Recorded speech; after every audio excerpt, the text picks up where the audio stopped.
अस्सलाम वालेकुम, नमस्ते, सत श्री अकाल। क्या हाल है यार। आज की इस वीडियो में हम द ऑर्डर सीजन 1 के एपिसोड 5 को एक्सप्लेन करने जा रहे हैं।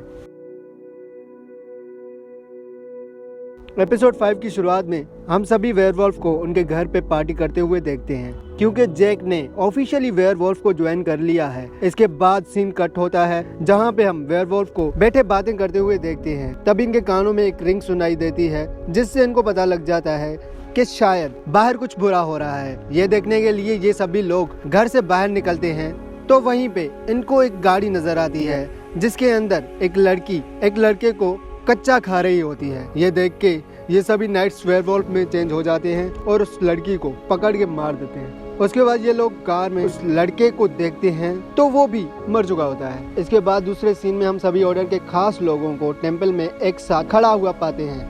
एडवर्ड उन सभी को वो किताब दिखाता है और बोलता है, मैंने इस किताब के 2 हिस्से ढूंढ लिए हैं और बाकी 2 हिस्से भी बहुत जल्द ढूंढ लूंगा, जिसके बाद तुम लोग देखना दुनिया पूरी तरह से बदल जाएगी। उसके बाद दूसरे सीन में हम एडवर्ड और रेनी को एडवर्ड के ऑफिस में देखते हैं, जहां रेनी एडवर्ड को बोलती है, मुझे कैंसर है और तुम मेरा ये कैंसर ठीक कर सकते हो, मुझे यकीन है, क्योंकि उसके बदले में तुम्हें मैं ऐसी चीज दूंगी जिससे तुम इस किताब के बाकी हिस्सों का पता लगा सकते हो। दरअसल किताब के बाकी 2 हिस्सों का पता जिन लोगों को था वो अब मर चुके हैं, जिनसे बात करने के लिए एडवर्ड को नेक्रोफोन की जरूरत होती है, जिससे वो उन मरे हुए लोगों से बात करके उन किताब के हिस्सों का पता लगा सकता है। और नेक्रोफोन रोनी उसे देने के लिए तैयार है, सिर्फ इस शर्त पे कि एडवर्ड उसका कैंसर जादू के जरिए ठीक कर दे। तभी वहीं पर मिसेस स्टोन आती है और वो एडवर्ड को रोनी का कैंसर ठीक करने से मना करती है, पर एडवर्ड मिसेस स्टोन को उसकी एडवाइस अपने पास रखने के लिए बोलता है और रेनी को कहता है, ठीक है, मुझे तुम्हारा शर्त कबूल है। दूसरे सीन में हम एलेसा और जैक को देखते हैं, जहाँ जैक से एलेसा पूछती है, क्या तुम्हें कोई नई ट्यूटर मिली? जैक बोलता है, हाँ, मुझे एक नई ट्यूटर मिली है, पर वो तुम्हारे जितनी अच्छी नहीं है। तभी वहीं पे काइल आ जाता है, जो एलेसा और जैक को बोलता है, अगले हफ्ते टेंपल में एक बहुत बड़ा जादू होने वाला है, जिसके लिए तुम लोग तैयार हो जाओ। उसके बाद दूसरे सीन में हम सभी नाइट्स को एक टेबल पर बैठा देखते हैं। जैक उनको उस जादू के बारे में बताता है जो कुछ दिनों बाद टेंपल में होने वाला है। जैक बोलता है, मुझे एलेसा से पता लगा है कि ये जादू खास एडवर्ड ने करवाया है और इसके पीछे बहुत बड़ी वजह हो सकती है। तभी जैक उसके बाद वहीं पे एक जग को अपने जादू से फुल कर देता है। यह जादू होते वक्त नाइट्स के कानों में कुछ भी सुनाई नहीं देता। ये देख के ये लोग चौंक जाते हैं और एक दूसरे से पूछते हैं, हमें आखिर ये जादू होते वक्त कोई रिंगिंग साउंड क्यों नहीं सुनाई दी? रेंडल बोलता है, शायद इस वजह से कि ये जादू जैक ने किया है, जो कि हमारी तरह एक वेयरवॉल्फ है। उसके बाद दूसरे सीन में हम जैक को उस जादू की तकरीब में शामिल होते हुए देखते हैं, जहां पिछले 2 दिनों से जोर शोर से तैयारियां चल रही थी। जैक वहीं पे जाते ही उनकी सारी की हुई तैयारियां एक जादू से धर्म भरम कर देता है। ये देख के मिसेस स्टोन बहुत गुस्सा होती है और कहती है, ये सब किसने किया है, जल्दी बताओ। तभी इस सब का इल्जाम एलेसा अपने सर पर ले लेती है, क्योंकि ये सब कुछ एलेसा मैनेज कर रही थी। मिसेस स्टोन एलेसा को इस गलती की वजह से 7 दिन के लिए टेंपल से बैन करती है, जब तक ये इवेंट हो नहीं जाता। ये सब देख के जैक मायूस होता है, क्योंकि उसकी वजह से एलेसा के साथ ये सब हो रहा था। एलेसा टेंपल से बैन होने का सुनकर बार में ड्रिंक करने के लिए बैठती है। तभी वहीं पे जैक भी आ जाता है और उससे तसल्ली देने की कोशिश करता है। एलेसा बोलती है, उसने सब कुछ गलत कर दिया, ये इवेंट एडवर्ड के लिए बहुत स्पेशल था, लेकिन मैंने उसका भरोसा एक गलती की वजह से हार दिया है। ये कह के एलेसा वहाँ से चली जाती है।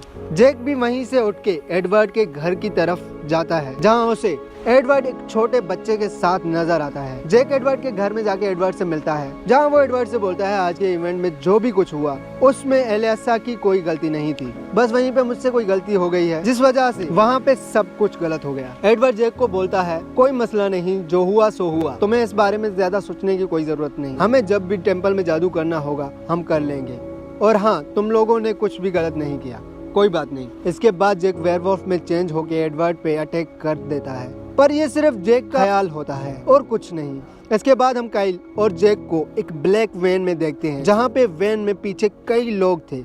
ये देख के जैक काइल से पूछता है, आखिर ये लोग कौन हैं? काइल जैक को बताता है कि ये वो लोग हैं जो कुछ पैसों के खातिर खुद की बलि देने पर राजी हो गए हैं और हम इनको टेम्पल ले जा रहे हैं। ये सुन के जैक समझ जाता है कि एडवर्ड बहुत सारे लोगों की जाने लेने वाला है और उसका प्लान बहुत ही बुरा है। ये लोग उनको वैन में लेके जाते हैं, तभी वहीं पे लिलिथ वेयरवॉल्फ में चेंज होके उनके सामने आ जाती है और उन पे अटैक कर देती है, जिस वजह से जैक के अलावा सभी लोग बेहोश हो जाते हैं। लिलिथ बोलती है, मैं इन लाचार लोगों की बलि नहीं चढ़वाने दूंगी, लेकिन जैक उससे बोलता है, तुम यहाँ से चली जाओ क्योंकि मुझे पता करना है आखिर एडवर्ड करना क्या चाहता है। लिलिथ वहाँ से जाने पर राजी नहीं होती। जैक तभी उसे बोलता है, क्या तुम सिल्वर बैग का मुकाबला कर सकती हो?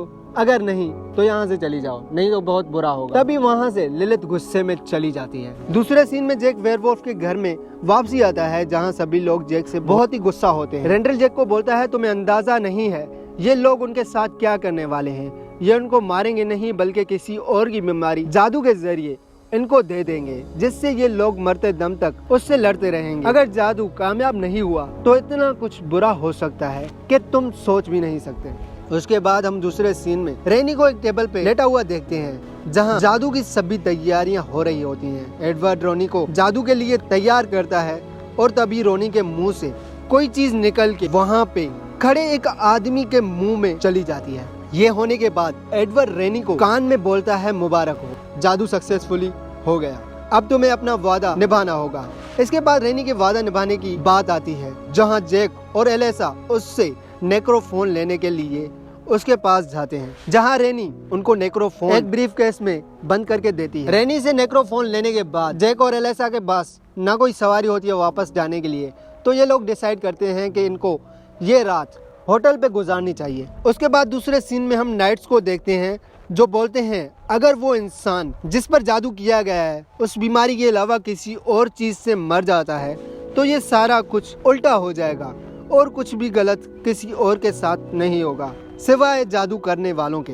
ये लोग उस बंदे को मारने के लिए वहाँ पे पहुँच जाते हैं, लेकिन वो बंदा उनको बताता है कि उससे पहले से ही एक बहुत ही बड़ी बीमारी है जिससे वो कुछ ही देर में मर जाएगा। उसके बाद एपिसोड के आखिर में हम रेनी को सुकून से अपने बेड पर खुश होते हुए देखते हैं, जहां वो अपने मन ही मन में सोचती है कि उसकी कैंसर से जान छूट गई। तभी उसके मुंह पर छत से खून गिरने लगता है। वो ऊपर देखती है तो उसे अपनी छत पे खून दिखाई देता है और वो खून वहां से उतर के सीधा उसके मुंह में चला जाता है।